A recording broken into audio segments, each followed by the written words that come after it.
In this video, we are going to discuss Chapter 3, Class 11, Plant Kingdom. Systems of Classification. Artificial system of classification was proposed by Carlos Linnaeus, and this was based on morphological features like androecium structure and other vegetative characters. Natural system of classification was proposed by George Bentham and J.D. Hooker, and this was based on natural affinities among organisms. So they considered both morphological characters as well as anatomical, embryological and other internal features also. Phylogenetic system of classification is based on evolutionary relationships between various organisms, and one of the famous classification was done by Hutchinson's. Numerical taxonomy is basically carried out by computers, and based on all observable characters, data is processed and assigned numbers and codes which is entered into the computers, and based on that the classification is done. Advantage of such type of classification is that each character gets equal importance and a number of characters can be considered. Cytotaxonomy is basically the taxonomy which is based on cell information or cytological informations. For example, chromosome numbers, structures, behavior of chromosome, these are considered in cytotaxonomy. Chemotaxonomy is basically a taxonomy classification based on chemical constituents that are present in plants. Now let us come to the plant kingdom. The first group of plants is algae. They are chlorophyll bearing, simple thalloid structure, that is they are not divided into stem, roots and leaves. They do not have any vascular tissues like xylem and phloem, and largely aquatic organisms. Algae are unicellular, or they can be unicellular like Chlamydomonas, you can see one cell, or they can be colonial where many unicellular algae they live in colonies, for example in Volvox. They can be filamentous such as Spirogyra or Eulothrix. They occur in almost every type of habitats, but it should have moisture. Types of algae. First type of algae we are going to discuss is Chlorophyceae. This is also known as the green algae, and their main pigment is chlorophyll A and B. The cell wall is mainly made up of cellulose, and also some amount of pectose is also there, outer layer of pectose. They have pyrenoids. As you can see here, these are the pyrenoids that is present inside the chloroplast, and these are basically have storage of starch and proteins. Pigments and pyrenoids are located in the chloroplast. So chloroplast have pyrenoids, and also the green color pigments, that is chlorophyll A and B, are also located in the chloroplast. So examples: Chlamydomonas, Volvox, Spirogyra, Eulothrix, Chara, etc. These are some examples of Chlorophyceae.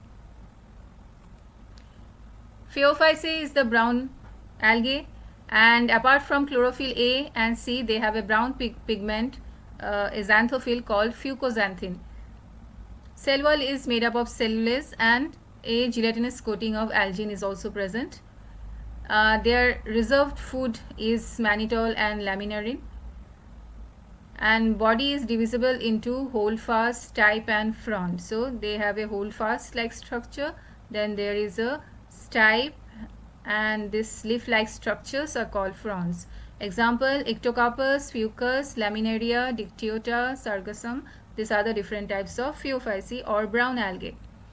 Red algae, these have the red pigment are phycoerythrin apart from chlorophyll A or D. Rhodophyceae are found on surfaces as well as great depths in oceans. So mostly they are marine, and they are found in saline water. They can be either found on surfaces or in great depths.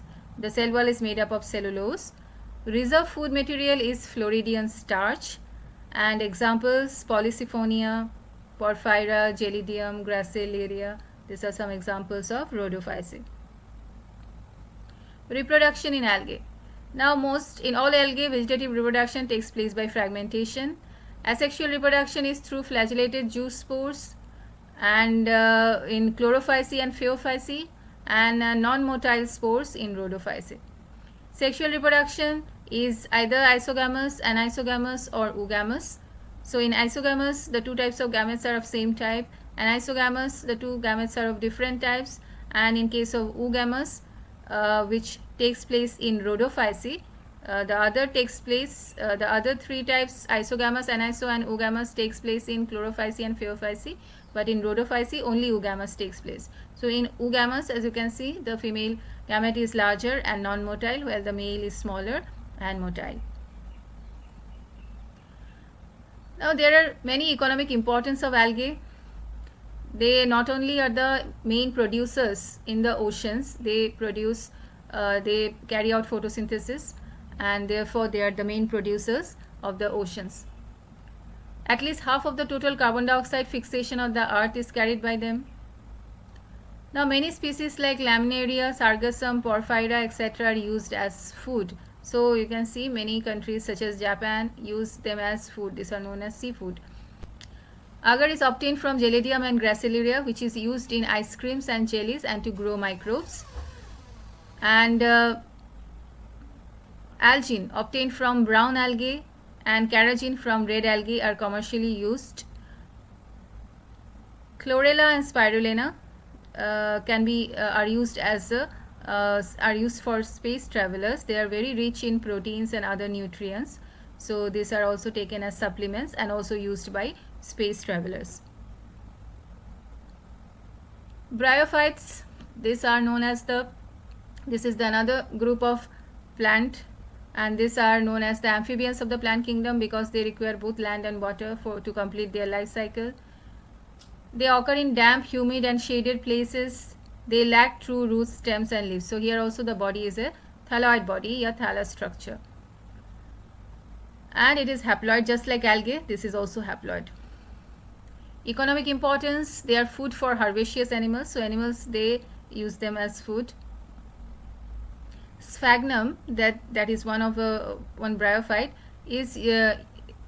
forms peat, which is used as fuel and also used as packing material for transshipment of living materials, as it has water holding capacity. So this sphagnum, this is the dried sphagnum, this is used as a fuel also, and this is also used for packing live materials. For example, flowers, living flowers are packed through this because this has a very good water holding capacity, and the flower will remain fresh as it is being transported from one place to another. Prevents soil erosion. Along with lichens are the first colonizers on barren rock. So this is also a ecological benefit or ecological importance of bryophytes, that they prevent soil erosion and they also help in colonization of barren rocks. Now bryophytes are divided into two types. One is the liverworts and the second type is the mosses. Now the liverworts, as you can see, has less differentiation, and the mosses have more differentiation in the body, where we can see leaf-like, stem-like and root-like structures here. So examples of liverwort: Markensia, and mosses: Funaria, Polytrichum, Sphagnum, etc.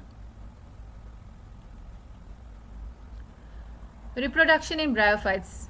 Here also vegetative reproduction is through fragmentation.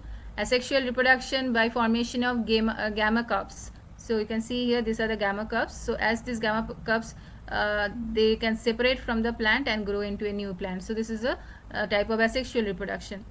While sexual reproduction takes place through fusion of gametes. Now as the main plant is haploid, therefore that plant is known as gametophyte, and this produces gametes. Now these gametes are produced in some special structures which are called as antheridium and archegonium. As you can see in this structure, you can see here the antheridium in which the male gamete is produced. Similarly, there is archegonium in which the female gamete is produced. So the male gamete that is produced in antheridium, this is also known as anthrazoids, this is released and this travels to the female gamete, where it fuses to form the zygote, and this zygote will give rise to a structure called the sporophyte structure, because the zygote is a diploid structure. So the zygote will give rise to sporophyte, which is diploid, and this will be differentiated into three parts, that is the foot, seta and capsule. As you can see here, this part is the gametophytic part, and the sporophyte is attached to the gametophyte. It's not separate but attached to the gametophyte, and this is produced from the zygote. So after fusion of gametes, the zygote forms the sporophyte, which consists of this three portion. There is a foot here, then there is the seta, and there is the capsule. So there is the opening of the capsule is called operculum, and so when the capsule when the spores are formed and the spores mature, this operculum it opens and the spores are released. After that, the spores will form a structure called as protonema. So this is a structure, a free living gametophyte called the protonema, and from the protonema the adult plant will be formed. So after the spore is released, it forms the gametophyte, free living gametophyte called protonema, and after that this protonema will give rise to the plant. The next group of plants is pteridophytes. Now these are the first terrestrial plant, and they live in cool, damp and shady places, and these are the first plants which are differentiated into true roots, stems and leaves. That means they have the vascular tissues like xylem and phloem, therefore the body is differentiated into root, stem and leaves. So we will not call this as a thalloid or thallus structure. This plant body is well differentiated. Also the plant is a sporophyte, that means it is a diploid. The main plant is diploid. So uses, they are grown as ornamentals. So ferns, as you know, these are used as ornamental plants. These are used to decorate houses, and some are also has medicinal purposes and also as soil binder, that is they prevent soil erosion. Leaves may be small, as you can see leaves are smaller, or large, such as in ferns. So either leaves can be small or large, as in case of ferns. Sporangia having spores are subtended by leaf-like appendages called sporophylls. So this is the sporangia, and inside the sporangia the spores are produced, and the leaf-like appendages which have sporangia are called sporophylls. And sometimes these sporophylls may be arranged as strobili. As you can see here, here the sporophylls are arranged as in the strobili or cone-like structure, but not in all cases. So if you see here you can see the sporangia are at the back of the leaf. So this leaf will be called as the sporophyll, and these are the sporangia, and inside the sporangia the spores are formed. Now in sporangia, the spore mother cell gives rise to spores after meiosis. So as spores are haploid, so and the plant is diploid, so meiosis takes place inside the sporangia and the spores are haploid. The spores germinate to form a haploid gametophytic structures called prothallus. So this is a prothallus and this is a gametophytic structure, that means this is a haploid structure, which bear anthrazoids and egg cell respectively. So here you can see this is the female and the male reproductive organs are there, which bears here the male gamete or the anthrazoid is formed, here the female gamete or the egg is formed in this prothallus, which is a gametophyte. Now when these two gametes fuse, they form the zygote. The zygote produce multicellular well-defined sporophytes. So this zygote will again give rise to the plant, which is the sporophyte. So here in pteridophyte as well as in bryophyte, we see that they have both the sporophyte and the gametophytic generation. Heterospory. Now in some ferns we find, in some pteridophytes we found that there are two types of spores. One is the large spore and one is the small. So large is known as the macrospore and the small is known as the microspore. For example, in Selaginella and Salvinia we see heterospory. Seed habit. The development of zygote into young embryos takes place within the female gametophyte, which is retained on parent's sporophyte. This event is precursor to seed habit, and this is an important step in evolution and is found in Selaginella and Salvinia. Now in Selaginella and Salvinia we see that there are two types of spore. There is the macrospore and the microspore, and we also see that the zygote is retained in the female sporophyte. So this is a event that takes place in higher plants like gymnosperms and angiosperms, which produces seed. In pteridophytes and in the other plants that we have studied earlier, that is bryophytes and algae, they do not produce seed, they produce spores. But we can say that these two pteridophytes, which is Ciliaginelli and Salvinia, they can be called as the, we can say these are the precursor to seed habit, because they show the type of development of seed habit similar to the higher plants, that is gymnosperm and angiosperms. So this is supposed to be the precursor, that is these are the plants which have given rise to the plants which produces seed. Gymnosperms. Now this gymnosperms and the next, that is angiosperms, they have seeds. In gymnosperms they have naked seeds, that means the seeds are not covered by fruits. That means they have ovules but they do not have any ovary. They include shrubs and trees, mostly you will find shrubs and trees. Have different taproot system. They generally have taproot system, and stem may be unbranched, as in cycas. This is the example of cycas, where you can see this do not have any branches and the leaves are long, while in case of pines like Pinus and Cedrus, like this they have branches. You can see the branches are there. Leaves needle like, as you can see in all the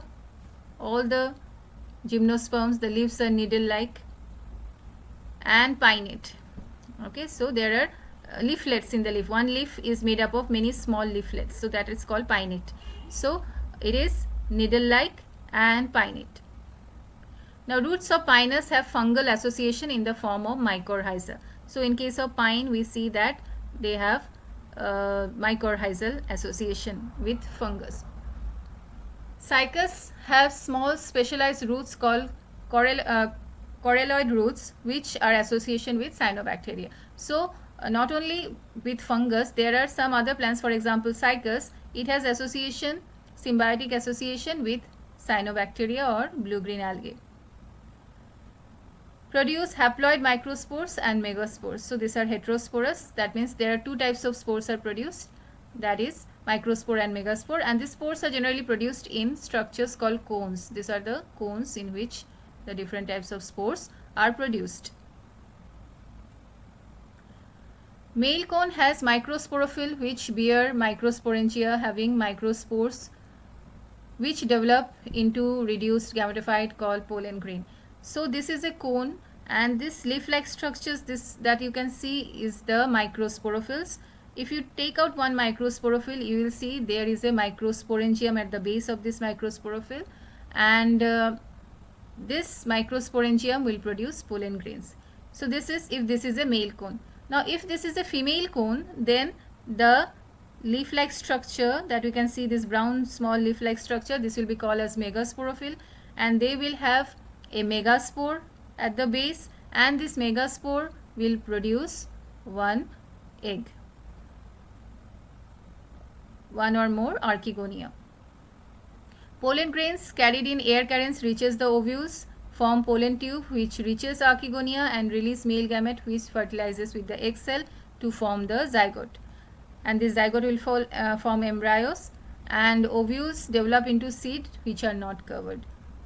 So this is how the fertilization or reproduction in gymnosperms takes place. So there are cones. This can be a male cone and a female cone. The male cone, the leaf-like structure in male cone will be known as microsporophyll. The leaf-like structure in female cone will be known as megasporophyll. The microsporophyll will have microsporangia. The megasporophyll will have megasporangia. The microsporangia will produce pollen grains. The megasporangia will produce archegonia.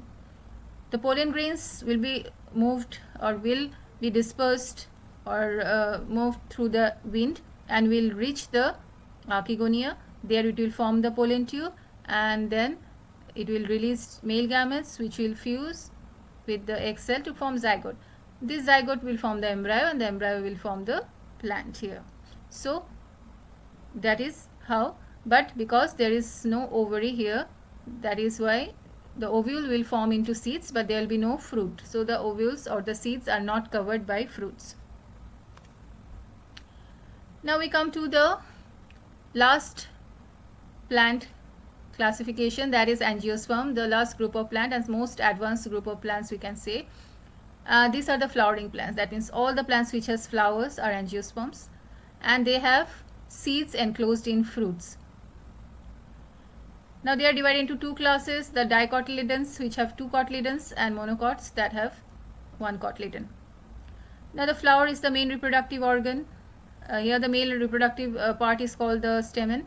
It consists of the anther and the filament, and the pollen grains are formed inside the anther. And the female reproductive structure is called the pistil or the carpel. The pistil has three parts, the stigma, style and the ovary, and inside the ovary there can be either one or more than one ovule. Now inside the ovule, an embryo sac is formed which consists of 7 cells, 8 nuclei. The 7 cells are the antipodal cells, the synergids, the egg cell. So there are 1 egg cell, 2 synergids and 3 antipodal cells, and 2 polar nuclei which forms the central cell. So 7 cell and 8 nuclei. So pollen grains are carried by wind, water, insect and other agents to the stigma. As you can see, the pollen grain are carried to the stigma. If this pollen grain belongs to the same species, of course, then they will form a pollen tube. Now this pollen tube will carry 2 male gametes. This will reach the ovary, then reach the ovule and enter the embryo sac. Now one of the male gamete will fuse with the egg to form the zygote. This process is called syngamy. The other male gamete will fuse with these 2 polar nuclei to form the endosperm or primary endosperm nucleus, which will then form the endosperm, and this is known as the triple fusion. And therefore the fertilization in angiosperm is known as double fertilization because it consists of 2 processes, syngamy and triple fusion. After fertilization, this ovule will form the seed, the ovary will form the fruit, and the other parts will degenerate. Now let us look into the life cycle of these different types of plants. So the life cycle of the plant, generally they alternate between the sporophytic and the gametophytic phases. Now in some cases the gametophytic phase is more and the sporophytic phase is less, and in some cases the sporophytic is more and the gametophytic is less. So now here we see that first we will discuss the haplontic life cycle. Haplontic life cycle is haplontic life cycle. Here the gametophytic phase is longer and dominant, and the sporophytic phase is very less. It is only represented by the zygote. So in case of algae and in case of fungi also we can say this. So you can see here the plant body is a haploid, the gamete formation is haploid, and when the gamete fuse and forms the zygote, that is only diploid. That is the only stage which is a diploid and the sporophyte. So the sporophyte consists of only zygote, and the other part of the life cycles are all haploid. So that type of life cycle where the haploid phase is dominant or the gametophytic phase is longer and dominant, that is called a haplontic life cycle. So example we can see in algae, different types of algae has haplontic life cycle. Diplontic life cycle we can see in case of gymnosperms and angiosperms. Here the sporophytic phase is longer and dominant, that is the diploid phase is longer and dominant, and the haploid phase is only, or the gametophytic phase is only represented by the gametes. So here you can see the life cycle, the whole life cycle is diploid except for the gametes which is haploid. So here the diploid phase is longer and dominant, so that type of life cycle is known as diplontic. The third type of life cycle is haplodiplontic. Here the gametophytic phase and the sporophytic phase both have almost equal precedence. You can see equal amount of time for gametophytic and sporophytic. So in case of bryophytes, what we see is that gametophytic phase is dominant, independent, haploid, thalloid, erect, while the sporophytic phase is totally dependent or partially dependent on the gametophytic stage and for anchorage and nutrition. So here you can see this is a life cycle of moss. So here this is the sporophytic phase, but the sporophytic phase is dependent on the gametophytic phase. In pteridophytes, we find that the gametophytic phase is independent, short-lived, multicellular, haploids, saprophytic or autotrophic, while the sporophytic phase is dominant, diploid, independent, vascular, plant body. So, bryophytes and pteridophytes have this type of life cycle, which is known as the haplodiplontic life cycle. Thank you.